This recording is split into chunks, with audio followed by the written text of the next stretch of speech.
এ বান্দা, তোমার মাথার থেকে নিয়ে পায়ের পাতা পর্যন্ত আমি আল্লাহ যেই সমস্ত নিয়ামত দান করলাম, এই সবগুলা নিয়ামতের বিনিময়ে কোনো টাকা চাই না, কোনো পয়সা চাই না, তোমার ধন সম্পদ কিছুই চাই না। বান্দারে,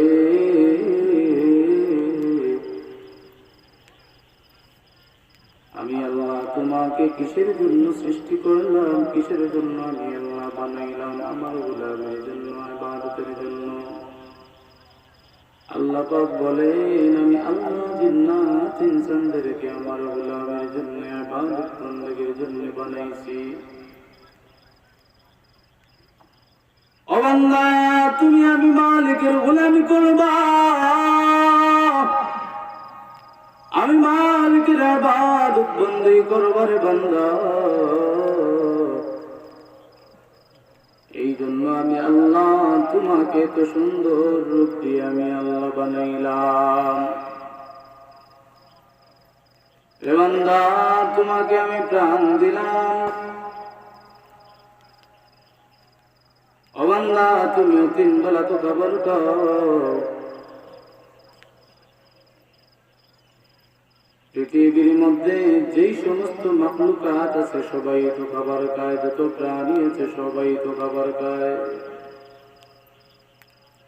তুমিও তো খাবার খাও। এই যোগ্যতাটা আমি আল্লাহ তোমাকে দান করলাম। যেই হাত দিয়ে তুমি খাবার খাও, ওই হাতের বৃদ্ধাঙ্গুলিটা যদি তোমার কেটে যায়, কেমন করে তুমি খাবার খাইবা? শরীরের সব জায়গা ছেড়ে দিয়ে যদি একটা বৃদ্ধা আঙ্গুল তোমার চলে যায়, বান্দা, তুমি বাঁচতে গেলে যে খাবার খাও, ওই খাবারটা পর্যন্ত তুমি খাইতে পারবা না, এর নিয়ামত কেমন করে আদায় করবা? হে বান্দা, তুমি কি জানো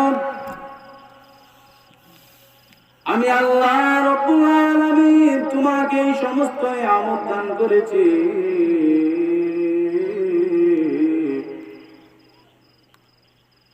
শুধুমাত্র কেবলমাত্র আমার গোলামি করার জন্য।